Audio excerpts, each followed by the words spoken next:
Ever wondered what makes TV so powerful in Jamaica? Time to find out. Welcome to Global TV Group 358, where television meets innovation. We're not just about shows, we're about shaping society.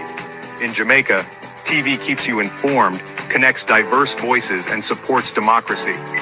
Imagine a Jamaica where broadcasters unite, sharing data and collaborating globally. That's us, a unified voice in the TV industry. Did you know TV advertising is still king? It drives website traffic, boosts brand equity, and powers integrated campaigns. Even in an age of digital, TV stands strong, resilient in tough times. Our global TV deck is your treasure trove of insights and data. With charts, graphs, and success stories, it's your guide to impactful TV advertising. Curious to learn more? Visit our website and see how Global TV Group 358 keeps television at the heart of entertainment in Jamaica. Get ready to binge watch the future. Corruption is a vile disease that sucks and drains the health out of something good. Corruption in society is an evil moral infection that keeps community in the state of perpetual sickness. Corruption is a moral virus. It's so potent, it leaves its host sick, lethargic, and unable to realize and accomplish all that a well person can. Where corruption thrives, poverty and not prosperity thrives. Wealth is grabbed into the greedy, grubby hands of those who get fat on the toil and labor of good people. Corruption benefits, only temporarily, those who participate in it. Everyone else is a victim of the theft, the deceit, the dishonesty, and the lies that corruption feeds on. You need to know that a corrupt person is stealing from you. Corruption is filthy work and despicable acts of treachery done under the table and behind closed doors. Corruption is a disgusting shame. Corruption keeps a nation back from true development and from progress. Wise investors steer clear of a corrupt environment. They would rather put their resources into a place where the playing field of opportunity is equal for all and not bent towards feeding the financial lust of corrupt, lying, cheating, thieving politicians and government officials. How many wonderful development projects have been lost because the investors didn't want to do business in a swamp of evil? When those great projects go to another nation or to some other place, we all lose. Believe me when I tell you that corruption steals from you, it steals from all of us. Corruption plunders the nation's wealth. Corrupt people compromise on truth, equity, and fairness, choosing instead to feed off the short-term benefits of crookedness, exploitation, and financial perversion. Corruption is not just a personal matter, it's a culture. It's a way of life, not just for individual people, but for companies, communities, governments, and nations. Corrupt nations, hiding behind large companies, will seek to invest in other weak nations in order to take over the assets of the nation that they've invested into. They will provide financial loans to a nation for the much-needed infrastructure, and they will do it with assets that they provide. They will sign contracts by lining the pockets of rotten government officials who participate in this kind of corruption and are then held hostage by their own deceit and greed. Corruption is nothing less than a form of theft and national robbery. A corrupt person steals from everyone in society.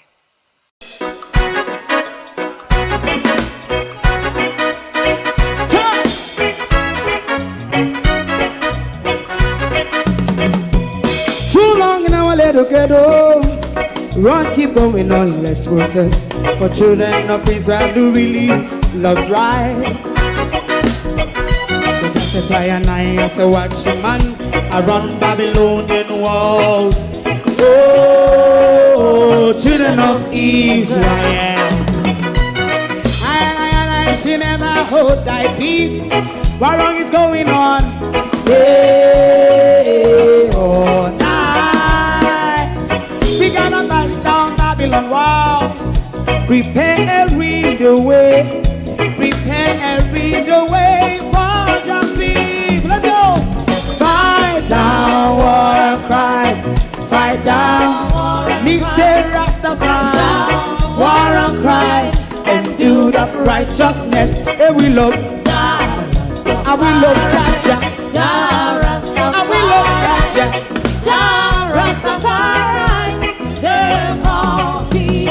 love Jah. We love Jah. Jah Rastafari. We love Jah. Jah Rastafari. Preserve our people.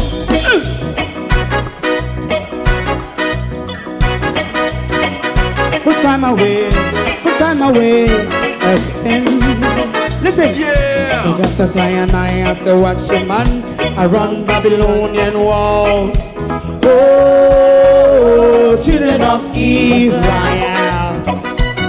I should never hold thy peace while we penalize.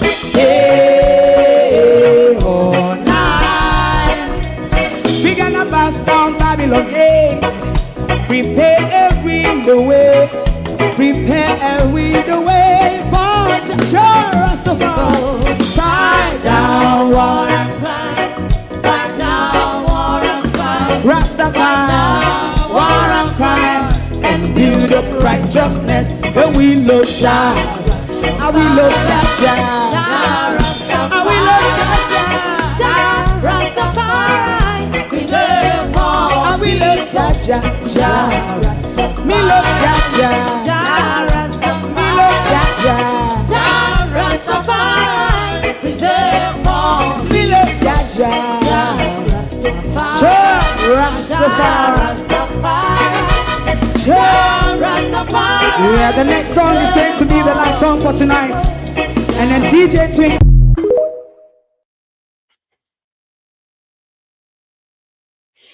The amount of gaslighting the American public is getting, it's only a matter of time before they caught fire. Donald Trump regularly double talks, and we will look at some of Donald Trump double talking this evening, like the dead people walking around without leg, like his allies that he's desperately asking for help. But no, we don't really need the help. We're just testing their loyalty. We're just testing to see if they're enthusiastic about getting killed. Because that's only what will happen, Donald Trump, isn't it? Enthusiastic to be killed, said the president. Now, I'm aware a lot of people are not getting the notification for the shows. If you want to have the notification sent to you, just pop a message to Debbie Jervis on this Zelle number. And then when the live stream is set to go out, she will share the link with you so you are aware when we're live. Good evening, everyone, and welcome. Thank you all for joining us. To my community of party and all my family members, platform moderators, membership holders, viewers, subscribers, commenters, and trolls, good evening and welcome. A world at war. How prepared are you for the economic catastrophe looming? The longer the war goes on, the more it becomes a reality. How prepared are you for an all-out war? Are you prepared for a nuclear war? Are you prepared for utter economic devastation? Are you prepared for economic collapse? Are you prepared for shortage of food or very high price in food? These are some of the possibilities. We've already seen the hike in petrol prices. These are some of the possibilities that can really come out of this never-ending war that the Americans are desperately losing, desperate for help. But no, I don't really need your help. I'm just testing to see how loyal you are. I'm just testing your enthusiasm, if enthusiasm, that's the word, to take Iranian missiles and drones. I'm only testing that, said the president, because we have won the war already. We have decimated the Iranian military 100%. that would only leave some of us who grew up with Duppy and Anan's story to ask the question. So a Duppy or a Bratukuma a fling the bomb them. Because Iran just released a dancing missile. Iran just released a dancing missile, one that is even more difficult to be intercepted, given that America has already run out of defense mechanism. When not run out, mash up. So we're going to look at a bit of double talking tonight on the geopolitical front. But before we go to geopolitics, and I beg, it's just that I want you to take down the Zelle number to reach out to Debbie. Just send Debbie a message if you're one of those people who are not getting the notification for the show. Just jot down the Zelle number, send Debbie a message, and whenever the live link is set, she will send you the link to the show so you are aware that we are out here. But before, though, we go to the geopolitics, we'll go to Black River, and then we'll go to Kingston. Now, in Black River tomorrow, we will be having a demonstration in the Black River Bus Park that is right next to the Black River Fire Station, and that's Justice for Leighton Nemad Bigadon. It starts at 12 noon. Dress code, please wear full black if you can. If you're not able to attend, wear your full black and keep the family in your prayers and keep the fight for justice alive, because we cannot normalize the injustices that we regularly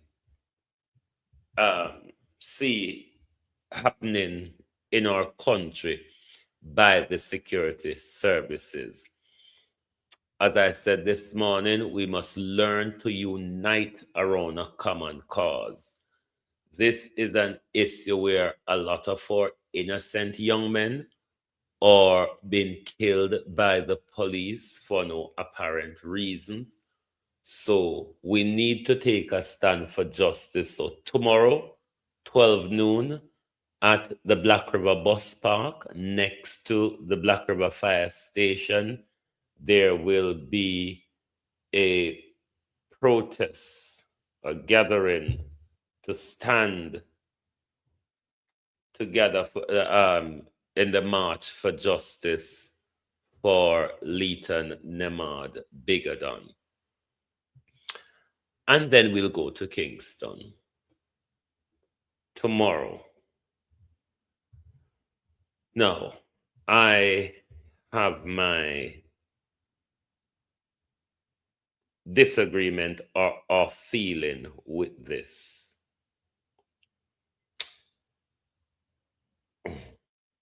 Getting our priorities right. Should we, in this tomorrow, should we be having a walk of gratitude and appreciation, or should we be having a protest of outrage? Because these are two different things.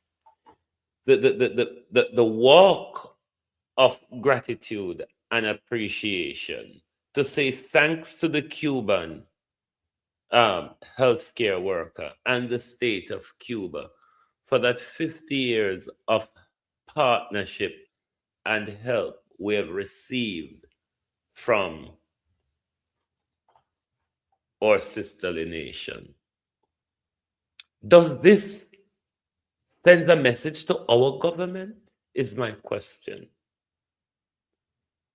A walk for gratitude and appreciation.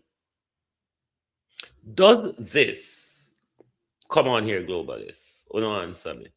Does this send a message to our government who has made a decision that puts us at risk?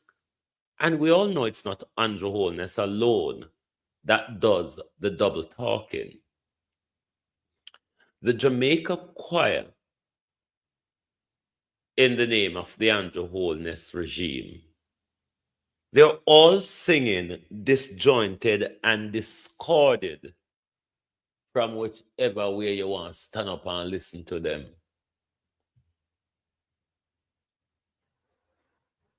We're going to listen to what Andrew Holness said in relation to the legalities of the Cuban health program in March of last year when Marco Rubio visited.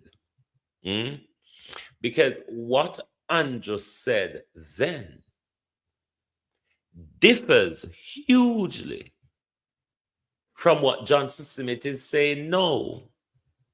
And I'm still not sure if Johnson Smith, Holness, and Tufton are on the same page. In terms of... all of them seem to have been given a separate briefing. Whether they are aware of how contradictory their brief is in public, that is for them to answer. But let's listen to what Andrew Holness said last year when his master came to Jamaica. In terms of Cuban doctors in Jamaica, let us be clear. The Cuban doctors in Jamaica have been incredibly helpful to us. Jamaica has a deficit in health personnel, primarily because many of our health personnel have migrated to other countries. We are, however, very careful not to exploit the Cuban doctors who are here. We ensure that they are treated within our labor laws and benefit like any other worker. So any characterization of the program by others certainly would not be applicable to Jamaica. We are ensuring that our program complies with all the international laws and standards to which we are a party to. Right. So that was the Prime Minister last year telling us that the Jamaica-Cuba Health Program complies with international law as well as domestic law. It is then for the government to either come out disjointedly or form a united front and tell us when, since March of 2025 to February of 2026, what was the review that allowed Minister Johnson Smith to find out that the program is not compliant with Jamaica labor law? And throughout the 50 years, across both administration, can the government tell us if he knows, have the program gone under regular review? Because it was all right then. And then you all are telling us, no, this have nothing to do with US pressure. So are you then saying, just run an incompetent government, so just do and don't know? Jamaica, notice this year, I don't take much interest in the budget. One, me not understand it, truth be told. I know my area that. Two, it don't really make no difference. Cause we only apportion out money give them for thief. What the benefit of where we get out of the budget, what we give them for run the country a year time? When Flight Green can run off with 870 million, Pernell Charles with over 800 million, Christopher Tufton with 521 million, deso, 88 million, deso, and God knows where else. And everybody just take their cut so. So me not see no interest in paying attention to the budget anymore because to say we only apportion out money give them for thief. One thing we know about the budget, the money where we disburse a year time, billions of it is going to get stolen. Millions of it. This year we pan out 1.4 trillion. Billions out of that go millions and billions are stolen, missing, unaccounted for, and all of that. So, me not really see the interest in follow the dopey story anymore because the older we, anyone that we would sit down on veranda, we well versed up with dopey story and analysis story. So, I know anything we would make we really feel amused, amazed, or any one of the thing them because we all know dopey story. And this is just another classic dopey story. Our budget is just another classic dopey story where deal with in our life. But at the moment, while we speak, Cuba is enduring a blackout. Cuba is enduring a blackout. Donald Trump, on the other hand, is stepping up his war efforts.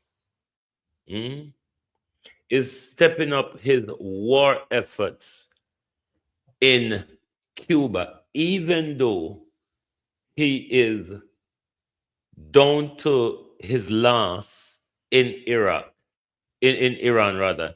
He's still plucking up strength for Cuba. Don't know if Iran are going to allow him the time, or don't know if when he get from Iran, he's going to be so bruised that him lose the appetite.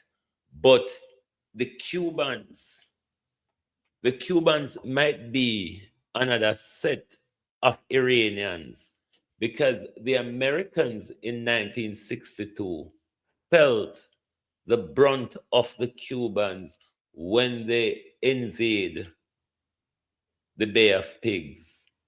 America has never gotten over that. Just like when America, Britain and America and the CIA went to topple a democratically elected prime minister, president of Iran, Mossadegh, because Mossadegh declared Iranian oil, nationalized Iranian oil, and Britain and America has never gotten over that. As to why Britain doesn't have appetite for the war, no. One, Keir Starmer is dancing the international law issue. More so, though, for Keir Starmer, is that he is coming up to local election and then a general election after. But if he gets in this unpopular war, which nobody now want, he is going to go, he's now at 11% popularity, favorable, or whatever they call the word. If he goes into this war, then he's gonna come out zero. So he's fighting for his political life here, unlike Donald Trump, who decided to blow his political legacy up in the fumes you see going up in the Middle East. Donald Trump decided to burn his political legacy like that. No, Germany, France, and Britain, they're tinkering and winkering. They realize Donald Trump is pulling them to the debt because in Donald Trump many double talks, one, him win the war already. Two, him not really need them to come help police the Strait of Hormuz. Him not really need them, but him a test their loyalty. How do you all go through this gaslighting? How do you go through this level of gaslighting and lies? It's beyond me. But I used to find Donald Trump funny because I'm a fan of mad people, literally is. And all of the people that died through the roadside bombs. I found very exciting because, mad people, you just have to allow them to. But this is on another scale. This is what we in England, what we would call a Broadmoor patient. The Broadmoor mental institution in this country at the Natwick Park Hospital area is where we have the worst of worst and the most violent of people with mental health challenges. This is a Broadmoor exercise Donald Trump is carrying out, not only in America. This have global ramification in oil prices, in food prices, many things. Your industries, your transportation system keep afloat. You've been able to use your car, and all of these things can become a possibility. The longer the war goes on, the nastier the war gets. There is also what could come out of this, as we're already seeing a humanitarian crisis in the region already. This could get more dangerous. Why? Because the war has moved into the infrastructure economy region, like the bombing of strategic infrastructure like water desalination plant, power plant, oil rigs, and all of that. So it's the economic infrastructure war. That, if continues within the region, that could lead to a humanitarian crisis because that region heavily depends on desalination. And if all of those plants are being bombed, you know what is that is going to lead to. Similarly, the devastation is not real at the moment.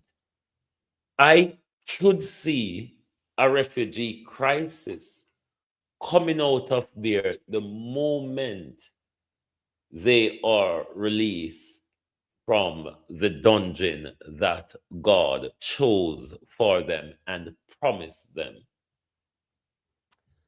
Let's listen to the best of America. America's president. Historically, America's president were always seen as the best of America. Can we say that today? And all of the people that died through the roadside bombs died and are right now walking around with no legs, no arms, a face that's been so badly damaged. The Iranian regime has been attacking Americans and spreading terror for 47 years, and despite these countless opportunities to renounce their nuclear ambitions, which they had just a short while ago.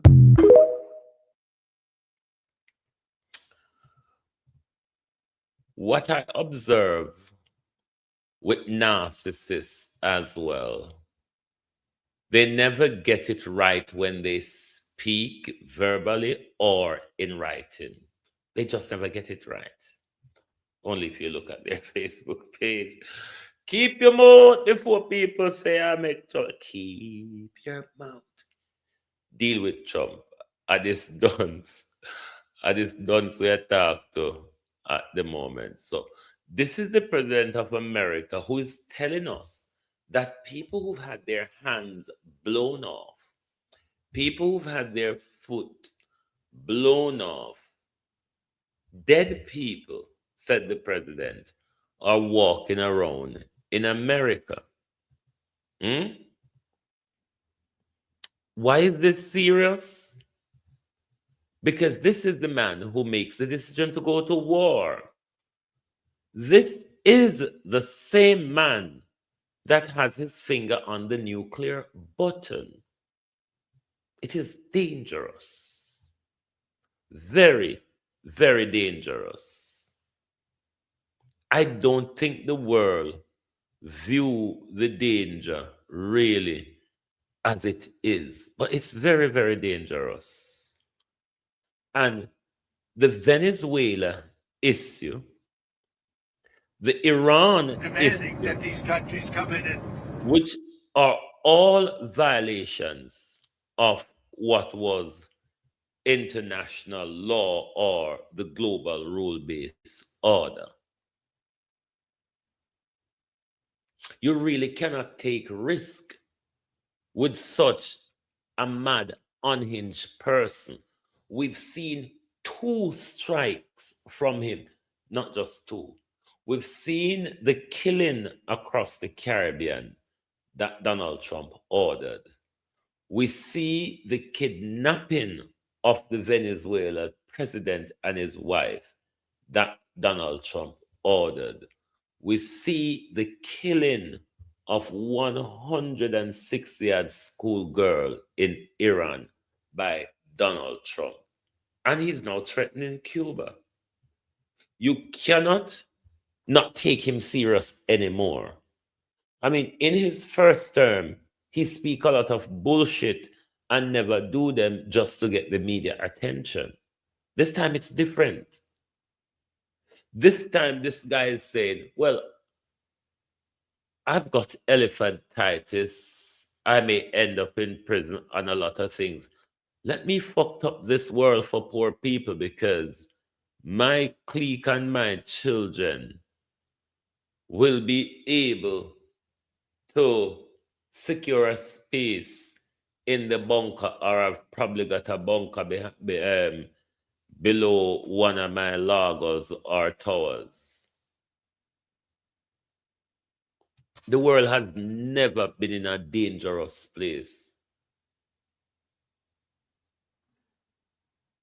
We've heard of the Cuban Missile Crisis. We've read of the Hiroshima and Nagasaki, which was the Americans. We are staring at the reality in our lifetime. We are staring at the reality in our lifetime. And who is at the helm? demanding that these countries come in and protect their own territory because it is their territory. It's the place from which they get their energy, and they should come and they should help us protect it. US President Donald Trump says his administration has contacted 7 countries and expects them to help secure. Now, what Donald Trump said at the Kennedy Center as well, many countries have told him they are on their way. Could you state who those countries are, Donald Trump? Hmm? State who those countries are. No, you say you mash up Iran military, navy, and everything, obliterate it 100%. And you are the biggest and the maddest army. Why then do you need help? Figure fight people with hand. Because if you mash up, then galangin in a Trump. If you mash up, then galangin, a hand then going to have to face you with. Don't? So why are you afraid of empty hand? No, a lot of these other leaders realize that all that would happen is you're going to send your people to die. Because the sitting ducks, the floating coffins, which the Americans have out there, the Americans have to move them out of the reach of Iran. Where then, if America with all its might and power down there, and you can't open the strait, what you think somebody like a Britain will have one grader, one flatbed? How when the one sinting them? How when Iran mash up the one sinting them? We're not even gonna have sinting for care. We're back here, you know. See, Iran all mash up how much you playing for you. Said now you're refueling playing them. You're think them America all of a sudden, then just a catch fire, so them a accidentally drop out of here, or them a accidentally get shot out of here. But Iran army is obliterated. And you know the MAGAs believe him. This is the thing with MAGA, labor rights, and PNP. When they have their chosen leader, if them chosen leader say, slash your throat, they will do it. Remember Kevin Smith? Remember Kevin Smith? Some of these politicians are not far off Kevin Smith, you know. All of them intertwine and tangle in the same set of evil. You might not believe it. All of them intertwine and tangle in the same set of evil.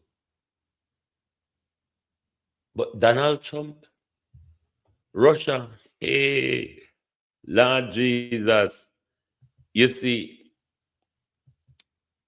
the Europeans do not understand the coal rice strategy. The Americans or the Western politicians don't understand the coal rice strategy. Because when the rice was hot, they were all burning their mouth. I think Donald Trump lifted all the oil sanctions against the Russians. They were all burning their mouth over Russia. Now Russia is the go-to guy for oil. Russia is the go-to guy for negotiation. Russia is the go-to guy to tame tempering Iran. I mean, where was America all this time when the world is asking somebody to hold back Israel? Where was America?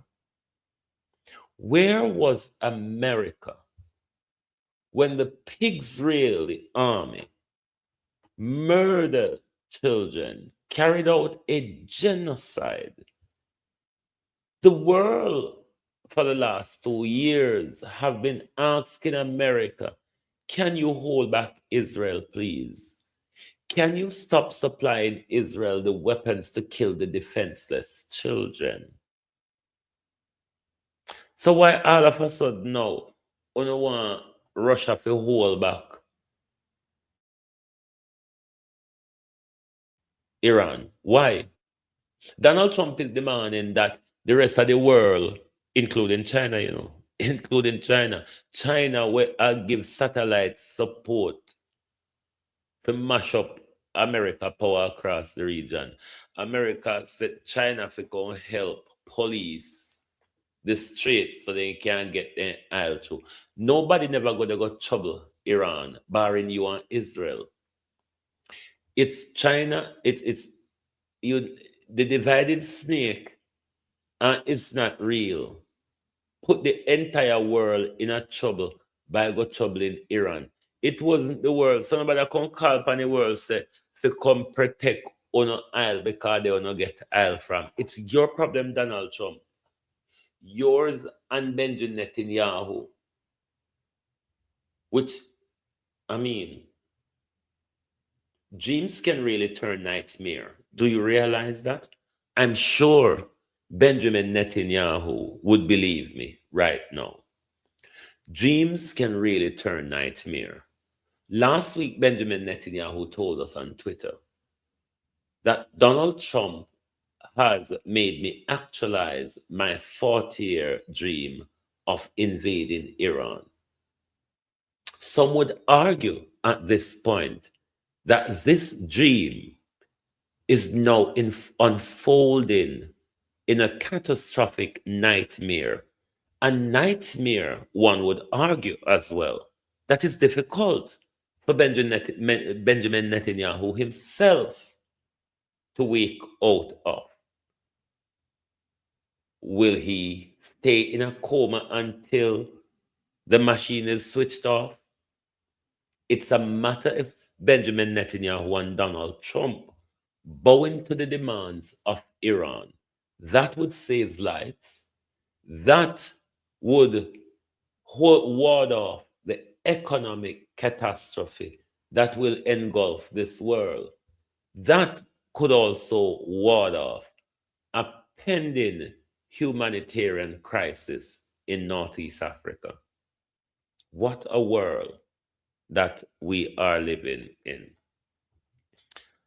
Let's listen to the military analyst, Scott Ritter. I think Donald Trump lifted all the oil sanctions against the Russians yesterday. Oh, I didn't know he did that. Why did he do that? Because no oil's leaving the Middle East right now. And so you need oil to come in on the market. So Donald Trump lifted all oil sanctions. And because the petrodollar is really getting a hit. I mean, the way the missiles are striking buildings and infrastructure across the region is the same way Donald Trump's stupidity is punching holes into the petrodollar. And even though Donald Trump and the Americans them have little aisle to tag a hit out for themselves, what about the American economy, Donald Trump, which is losing all these resources in oil sale? I mean, Donald Trump, I've never seen America fought a war against themselves, because this war that Donald Trump got himself into would have always been a war against America. And Vladimir Putin's economic problems have been solved. And everybody who's critical on Vladimir Putin didn't understand that he was waiting for just this moment. And now, instead of selling the Euro grade. Say Lyons, I would tend to agree with that. That because this walk ought to be sending a message to the government of its cold and callous decision when it comes to do with our health. And a walk, just a sidetrack here to answer this question, a walk of appreciation and gratitude really doesn't send a message to our leader that carries that gravitates to what we are actually experiencing and what is to come out of this disaster. I think this walk that is happening tomorrow, for me, message-wise, it's an utter waste of time. Trust me, that's just how I feel.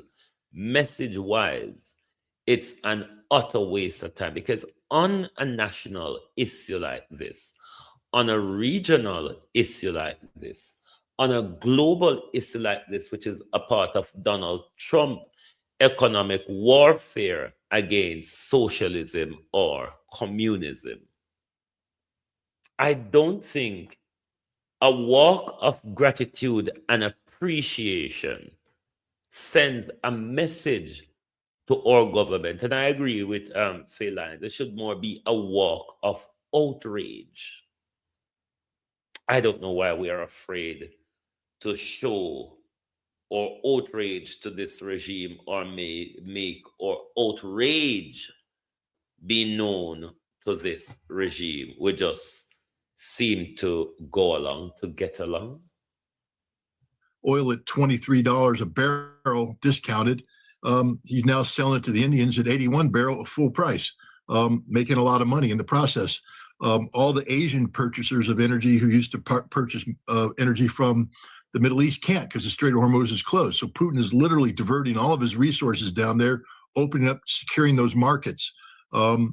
He's in a solid position, and right now Trump, Trump had taken some pretty hardline stances on Ukraine that he's no longer in a position to hold on to. He needs Russia's help in Iran, and so the Russians are going to say, we go back to the Alaska formula, updated with the most recent information. You have to get the Ukrainians to do this, and in exchange for that, we'll get the Iranians to moderate their demands. But I think the United States is going to have to leave the Middle East. I mean, that's one of the things. It's just a guarantee. We're not staying there. The Iranians are going to make the same argument that Russia's always made, that you can't end this war without solving the root cause of the conflict, because that's what the Russians have said. You can't end the Ukraine conflict and leave unresolved the root causes of the conflict, why we had this conflict. Because if you end it without solving those, we'll just have a conflict in 5 years. So Russia's saying, when this thing ends, it's over, finished. And the Iranians are going to be saying the same thing. When this thing ends, it's over, it's finished. And the only way it can be over and finished is America's got to leave the Middle East. And I think there's a grand bargain to be had out there. This allows Donald Trump to call himself the greatest peacemaker in the history of all time, because he's going to end 2 wars and he's going to take credit for it and want to get the Nobel Peace Prize. And then he'll also tell the American people that I've ended the permanent Middle East conflict. I got the American troops out of the Middle East. Now, smart people know that he got his ass kicked and had to retreat. But, to the true believers, there's a deal here in the making. Who knows how it's going to be finalized, but there's something in the works right now. Dmitriev's meeting with Witkoff. This is a huge thing that's happening. Witkoff is both the Middle East negotiator, the one who was negotiating with the Iranians, and he's the guy who negotiated with Putin and Dmitriev. So the fact that Dmitriev's meeting with the guy responsible for managing both of the big problems that Trump has right now means that there's a solution being worked out that links both of these problems together. So just let me make sure I'm following what you're saying. So you're saying that since the oil from the Gulf has been stopped because Iran stopped closed the Strait of Hormuz, so all that oil that usually goes to India, usually goes to China, usually goes to Japan, other places, is not getting there. And now, so Trump sees that this could have a devastating effect on the world economy. And so he decides to lift the sanctions that he had against countries buying Russian oil. And so now it's okay for places like India to buy Russian oil because he doesn't want their economy to crash and then them be angry at the United States and hold us. So he's going to say, go ahead, Russia, you can sell that oil anywhere you want now. And so now all their economic problems are cured in Russia, if they even had any. And now, but what he's going to ask Russia is to try to get Iran to accept a peace deal. That's because Iran says they don't want a ceasefire, right? Correct. Iran is like, no, let's go. Let's fight to the death. Let's keep this going. And so Trump is going to be asking Russia to please intervene. We're going to let you sell your oil everywhere without sanctions. Please intervene and get Iran to accept a ceasefire and a peace deal. That's what's happening, you think? That's what I think. And I also think the Russians are going to say things like, Trump's going to have to lift all sanctions against Iran. I think Russia is going to tell the Iranians, you're going to have to open up your nuclear program to inspection. But I also think that Donald Trump's going to have to order the withdrawal of American troops from the Middle East. Now, he'll disguise it as in a phased way, so he declares that he's the greatest peacemaker. But the United States lost this war. There's no doubt about that. But what Russia doesn't want and what nobody wants is for this war to go to its awful conclusion. Because right now the Strait of Hormuz is closed down. But what happens if you take it to the next level? And the Israelis are going to do their best to take it to the next level. They're going to start striking energy facilities. But last night, Iran struck Israeli energy facilities. Iran took out some gas and oil processing, then put the Israelis on notice that they're going to lose everything if they keep playing. So the Israelis are now calling up Trump saying, you got to end this thing. We can't do this again. We can't. We're in trouble. So there's a lot of pressure right now for a deal. And so it's up to the Russians right now to get the right deal, one that would be acceptable to the Iranians, provide some political face saving for Donald Trump, and constrains Israel's future actions. And this will be a huge victory for Russia, because if Russia's got the oil sanctions lifted, so Russia's economy wasn't collapsing. All the people are claiming collapse, but there were problems. There was inflation, there was a cash shortage, overheated economy. You had deficit spending and things of that nature, which Russia normally doesn't get involved in. But now, in one fell swoop, I mean, if they keep selling oil at this rate, I mean, they won't know what to do with all the money they're going to have, because they're literally selling oil at $23 a barrel, and now they're going to now they've gone to India. I mean, India made a huge mistake buckling to American pressure, because India was buying Russian oil locked in at $23 a barrel, and then the United States told India, stop buying Russian oil, and the Indians, like idiots, went okay. But now the United States said, oh, you can buy Russian oil, and they turned to the Russians, and the Russians went, yeah. Now, this is one of my problem with India within BRICS, because even though being a major BRICS partner, a developing economy, they still capitulate to the Americans as BRIC partner.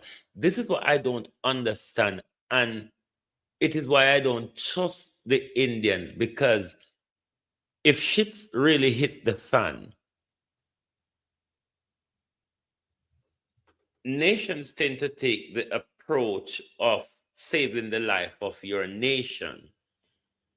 But in the geopolitical frame, you cannot stand alone. In what is breaking out now to be an escalating World War III, we look at the history of World War I and II, and we see that over time, cabbage, how you do? And we see that over time, different region and different allies take side. This is another war. If prolonged, it can be an easy get out if Donald Trump and Netanyahu capitulate to what the Iranian wants. Lifting of sanction, paying reparations, apology, withdrawal of America from the region. Without those happening, this war is going to go on. At first, when this war started, I wanted it to go on for about 5 months, for the purpose that I want the total decimation of it's not real. I even want it to go on for longer now. Bear with me a bit. I know people are dying. It is war. I mean, we have almost become desensitized to it, given the genocide we've just witnessed by the pigs raiders in Gaza. We might be seeing that similar genocide if Donald Trump gets the chance to go to Cuba and carry out the corporate bombing that they're carrying out in Iran. Cuba is not a country like Jamaica or Trinidad that is going to capitulate. They will fight to the death as well. So for me, I want the Iranians to bog down the Americans, because the Americans, even though still having their aerial superiority, it's not power that wins a war, it's tactics and strategies. And this is where the Americans went wrong. They went in with power, all guns blazing. The bullets have now run out, and America is holding up its hands. I don't think the Iranians should accept a ceasefire unless the Ashkenaz, the Polish and Austrians withdraw from Palestine and come back to Europe. That should be a part of Iran, or restrict them to the 1967 boundaries and make sure Palestine have a viable state with them own airport, them own military,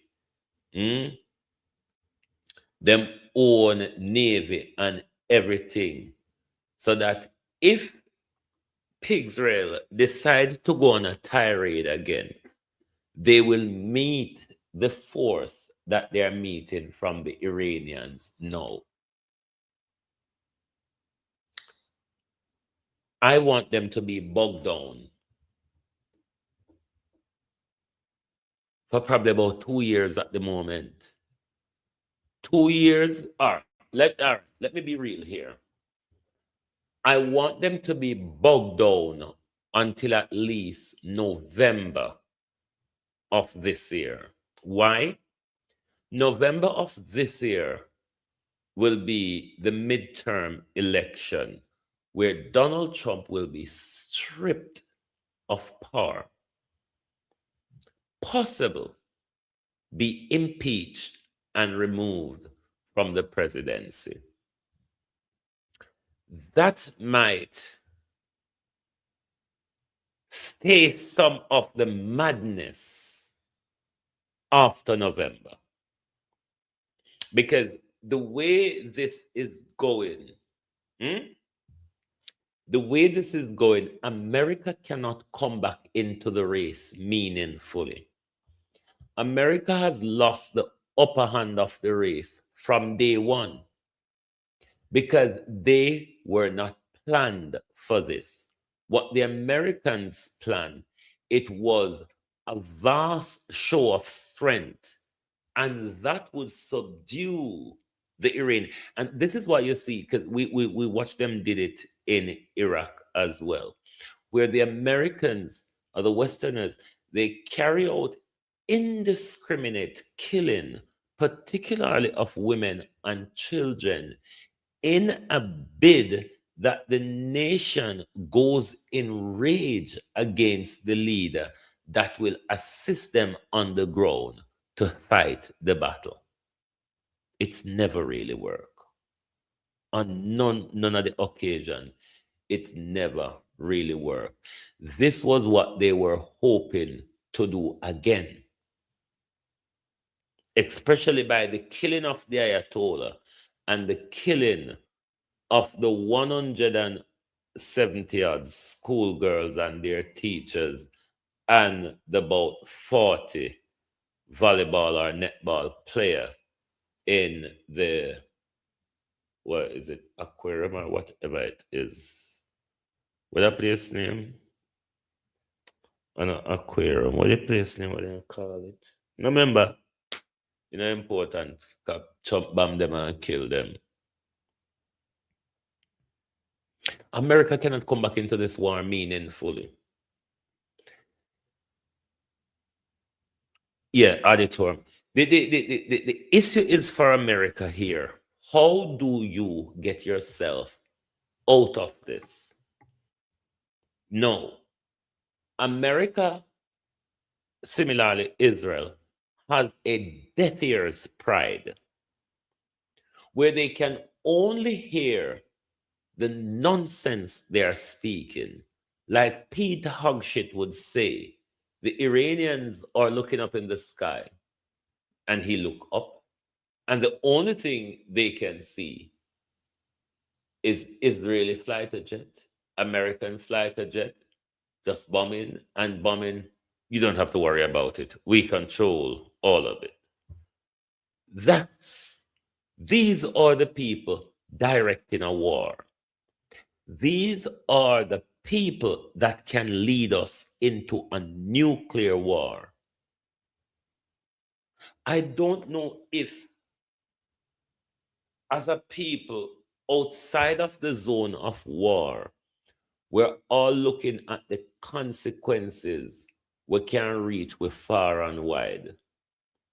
The inflation, the high food price, the high petrol price, the security risk of terrorism attack in your towns and city.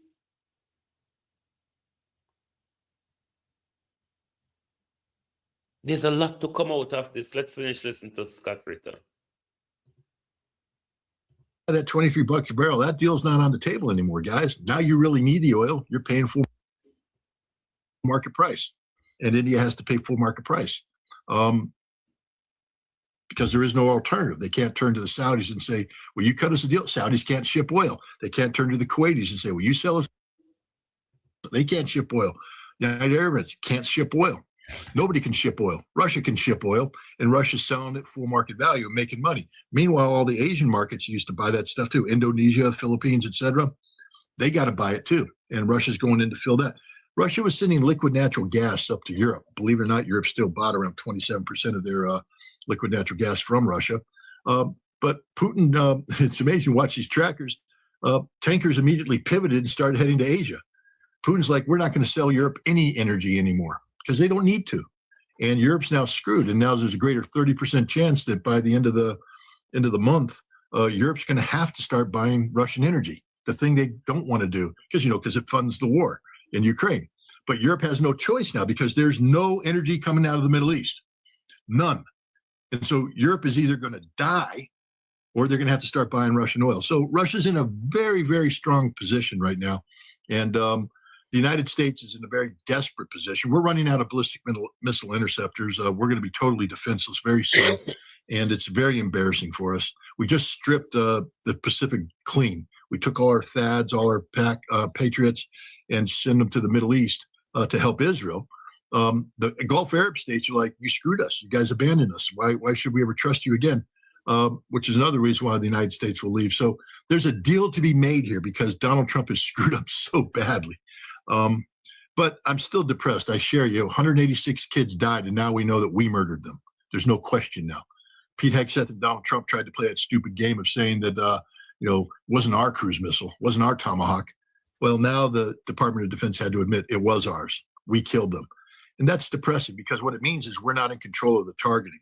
5,000 targets have been hit by the United States. And I can guarantee you right now that we don't know what we're bombing. We're just blowing up buildings and we're killing a lot of Iranians. And this is one of the reasons why the Iranian government's so furious at us. By the way, we killed their most important religious man, Ali Khamenei. It's like killing the Pope if you're Catholic.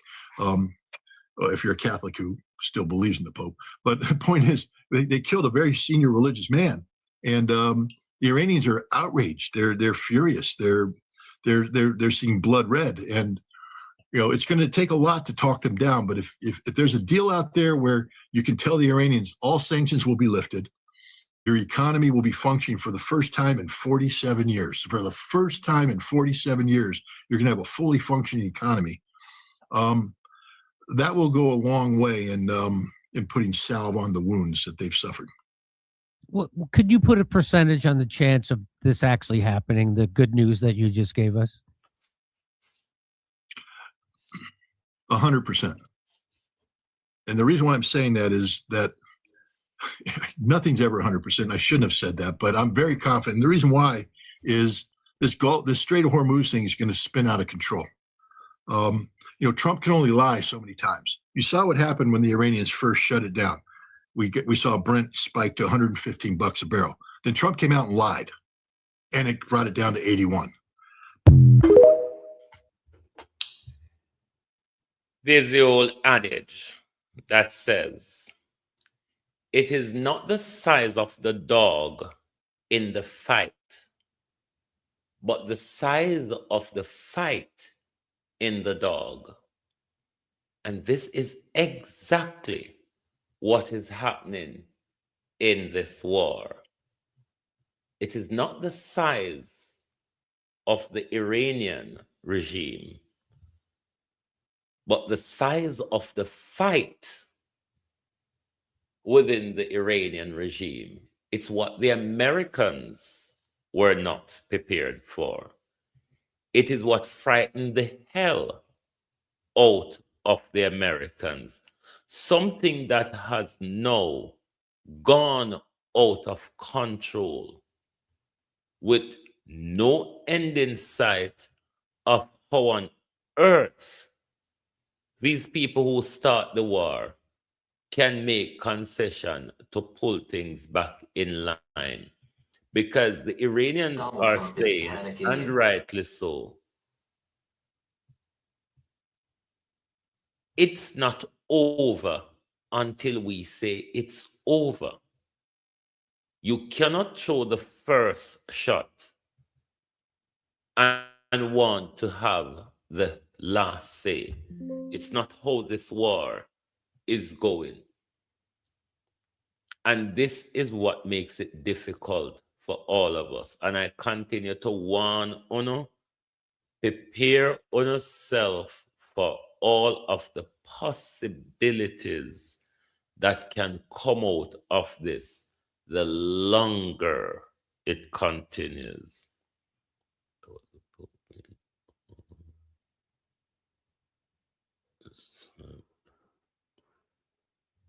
The Pope is not in Donald Trump corner on this war. I mean, it's only because the world have this approach to America where they think America is right or might is right. Because let me tell you something.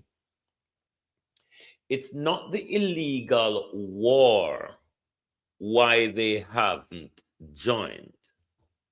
They have always joined up in America, illegal war. So this war with the Europeans and so on, and all these big players that usually jump on board, like Australia, Canada, Europe, Netherlands, and all of those. It is not the legality that really bothers them. What bothers them is, unlike Iraq and Afghanistan, where they could march up on those people, because these people never have missile, navy, or air fleet to tackle them. So they could just roll up on your shoreline and make their way, bomb and shoot their way across your country. This is a totally different scenario where, no matter how much ship you not go master up and go into the region, none of you can go into the Strait of Hormuz. None of you. So Donald Trump walk and quarrel with all and friend them. So even though me no mean no, mean need no, me a test on to see if you have the loyalty to get involved. When them a go come down the condo, all them a go come down the condo Donald Trump is get their ship blow up and get them people killed. Why you think you take up for your sitting duck them, for your floating coffin them, and move out of the way of Iran missile? And now that you run for the missile them, you call people say, go in at the missile? I mean, why don't you bow to the demands of Iran?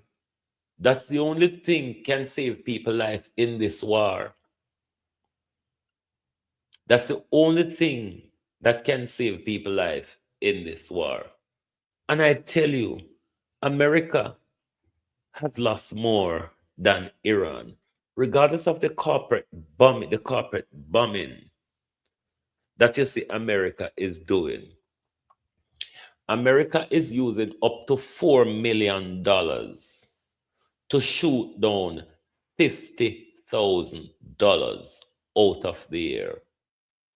You cannot keep up with that economy of war, where you about 100% you use for fight. And even sometimes when America and Israel send up these multi-million-dollar thing, we shut down Iran $20 million, $50,000 drone. Them even miss them target and them still get hit by Iran drone or missile. So you can't keep up with the economy of war there when you now manufacture weapon as fast as you used to. Iran put out missile and drone like it's an industrial revolution. What America did, Joe Biden him did that they are piss and shit on himself. And this, you know how long Russia wait for a backside hole? You know the amount of expensive weapons where Biden, especially defensive weapon, where Biden just dash away pan Ukraine so because Biden swear he was gonna turn the Russian ruble into rubble. Now Russia where they sell oil after the sanction for $23 a barrel. I sell it for $80 a barrel, right? And Russia wanna make money now, you know. I don't know if America and Donald Trump see their Russia wanna make money now. BRICS have the upper hand of the economy right now. Iran cut off oil in a one corner and in the other corner. Una have to bow and beg to Russia. Una just sanction the other day and so una go destroy the Russia economy. What can go so? Donald Trump on his knees. What a way to end your presidency, Donald Trump, on your knees. I mean, you couldn't make this up for another. Peter Wagwan, you could make this up for another if you try. Donald Trump is panicking and he is begging like a dog for countries to help the United States secure the Strait of Hormuz. Earlier in the day, Donald Trump claimed that there were many countries that had agreed to help secure the Strait of Hormuz with the United States Navy. That was an utter lie. And then later in the day, recently, Donald Trump posted that the nations that need passage through the Strait of Hormuz, they should join the United States. And come on, we need your help. Let's make it a team effort, as it should have been from the outset. Folks, this is what utter weakness looks like. This is what utter desperation looks like. Let me show you what Donald Trump posted. He goes, the United States of America has beaten and completely decimated Iran, both militarily and economically. And it is embarrassing because every time he goes in front of the microphone, every time this idiot, as I regularly call him, the useful idiot, every time the useful idiot goes in front of the microphone, you tell us about the destruction of the Iranian army.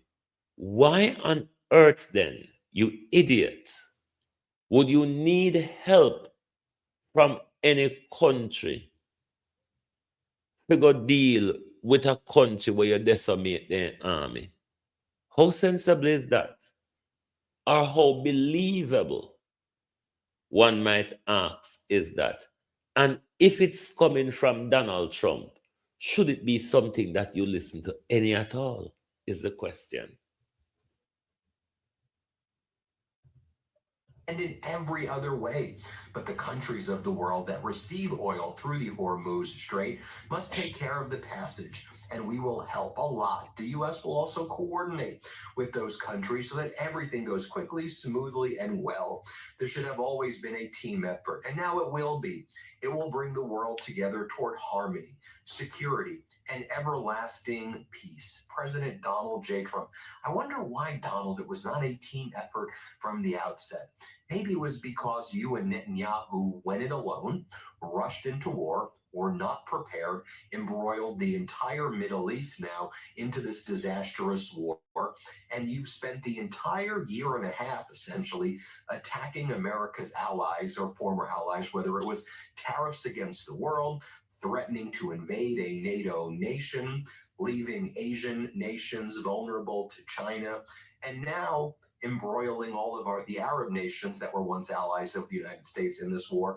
And now you're begging like a dog for help, because earlier in the day, here's what Donald Trump posted. He said, many countries, especially those who are affected by Iran's attempted closure of the Hormuz Strait, will be sending warships in conjunction with the United States of America to keep the strait open and safe. We have already destroyed 100% of Iran's military capability, but it's easy for them to send a drone or two, drop a mine, or deliver a close-range missile somewhere along or in the waterway. So we went earlier in the day from Donald Trump saying all of these nations have joined the United States to Donald Trump saying we've won the war, but countries of the world that receive oil through the Hormuz Strait must take care of the passage.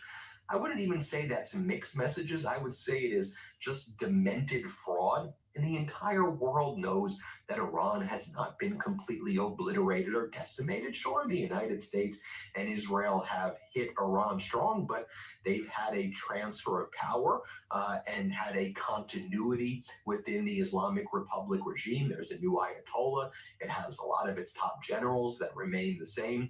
In many ways, they're even more extreme and deadly and dangerous than they were before. And the United States has accomplished absolutely zero. And there are no nations that have agreed offensively to send their navy, either alone or with the United States, into the Strait of Hormuz. They realize that that would be a suicide mission as well. And why would they trust Donald Trump with anything? Maybe these are the kind of details, man, that you should have planned before invading Iran with Netanyahu. Or remember, what was it, a few weeks ago when Donald Trump said, the United Kingdom, our once great ally, maybe the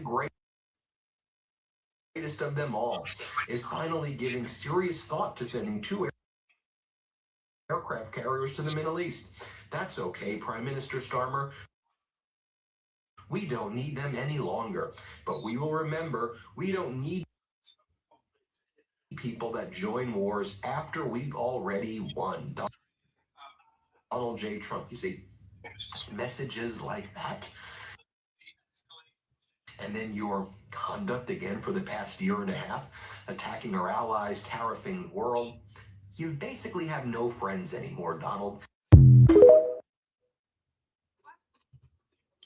Well, Prime Minister Sausage had things to say in the British Parliament. I don't think Keir Starmer is really important because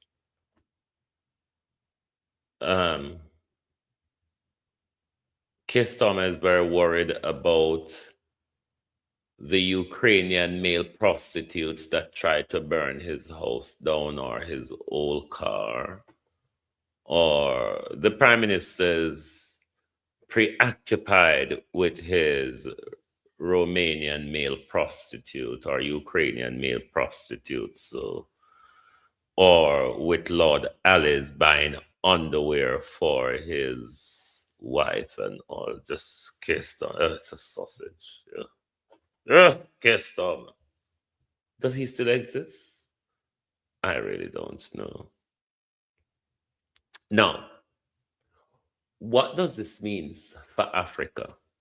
Because we all know that the biggest miscrotches of presidents are in Africa and the Caribbean. We've already seen the capitulation of our prime minister to Donald Trump global war trade war and conventional war on China and the global south. Now, we've seen in Sudan where the Sudanese are taking back their territories where these Gulf countries used to fund terrorists within the region to kill people indiscriminately. You remember, while the genocide was unfolding in Gaza, there was also the genocide in Sudan. Now, this is how our struggles are connected. The inability of those perfume princes to supply money and weapons to the terrorists in Africa has led to the collapse of their terrorist group. But this could have broader implications for Africa, given that we are the resource richness of the world. And land war has mainly three reasons to it: land, resources, and power. Land, resources, and power are the reasons for war. Forget about the security argument. Forget about the religious argument. Forget the fuck about the humanitarian argument. You don't fucking care because you wouldn't drop bomb on children if you're a humanitarian. So forget that bullshit. It is literally what it is. War is about mainly three things: land, resources, and power. Forget everything else that they try to use to pull a wool over your eye. It was never about what they and their prostitute they call media tells you. Certainly not. It's about these three things: having power and control of a region or the globe, controlling the land, because beneath the land there are rich resources. That's the only reason why we have war in this world. So this means a lot for Africa, because Africa have all of what the world is fighting for. Now, the bunch of miscratches across Africa, the ventriloquists that we have as presidents and prime ministers across our global south of Africa and the Caribbean, they are enthusiastic about a relationship with the West, traveling to America, traveling to Paris and Milan on all of these material effort without any care for the people who they lied to, who they fooled, who they keep undereducated in order to be controlled at the ballot in their regular cycle. This means a lot for Africa as well. But you know, the good thing for Africa is the young people of Africa are awoken and clued up, as opposed to us in the Caribbean who have drawn sheet and gone to bed. So we're only tied up into our local politics that is not doing anything in our country and is not going anywhere on the international stage. But when all of these big malarkeys take place on the international stage, it affects us. Now, the Americans want to re-establish relationship with the Sahel countries such as Mali, Niger, and Burkina Faso. I am sure that these three brilliant leaders, any negotiation with the Americans, given the relationship that the Sahel has with Russia and China at the moment, that any dealings or relationship they're going into with the Americans, it will be the majority benefactor is for the people of Africa, and not as the global status quo was. America walk in and dictate the terms, take what it wants, steal, kill, rape, destroy, and just move on to the next ground where it go mash up.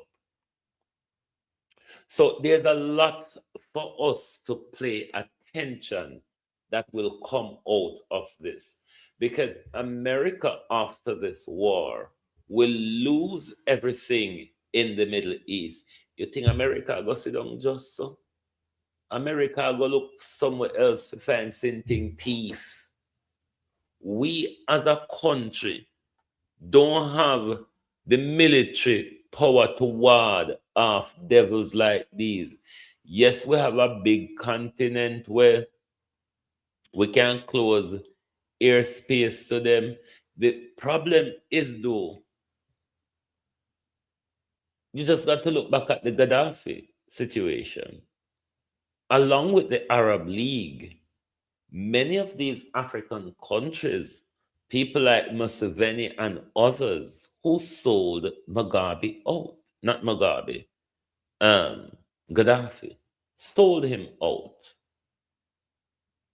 because the dictators of Africa do not want to become governors under a united Africa led by one president. I will even talk about the African Union. Does it really exist? The African Union and CARICOM, we need to slash them and burn them. I'll tell you why. CARICOM and what's you want to call it?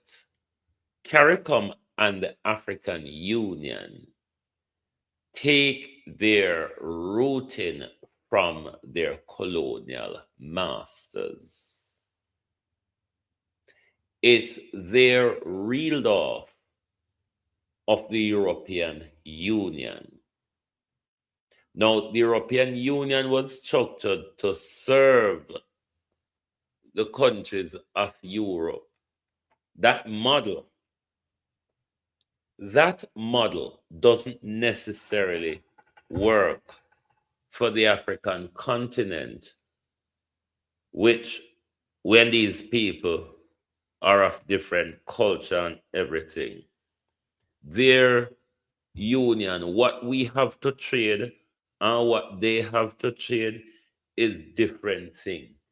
Our political and cultural dynamics is much broader and different from them. If we are going to design such a union, it must be designed in the frame of our culture. Could I say spiritual understanding, when we're all wrapped up in our invaders' spiritual? What a confusing world, though. Look here. I probably at some time ago go finish my master's degree now, because all of them something here we are going in the world now. That's what my master's degree was based in.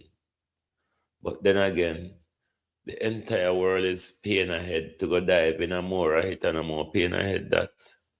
Anyway, globalists, may I come on my bed now, because do you really love your children?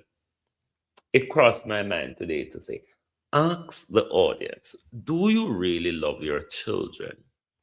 Because if you do, and the second question is, do you like or feel safe or see a promising future for the world that we currently live in? And if your answer to that is no, the question is, what are you doing to make it better? And a follow-up question would be, if it is this miserable at this point,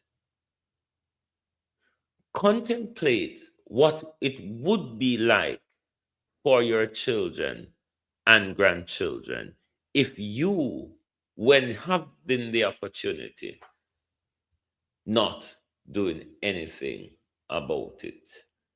We gone about my business, me chat too much. Talk truth. Me chat too much, me go about my business now. Anyway, the Zelle number on screen, for those of you who are not getting the notification, if you take down the Zelle number and just pop Debbie Jervis a message, when we set the live link, she will share the link with you if you're one of those who isn't getting our notification. So thank you very much for being here tonight. Lovely to have your support as usual. Join us back tomorrow morning when we continue. And we'll go back on the whole Cuban issue tomorrow, given that they are having a walk of gratitude and appreciation, which, as in Faye Lyon's word, should be more a walk of outrage, because a walk of gratitude does not really send the message to our government that ought to be sent. Thank you. Good night from Global TV.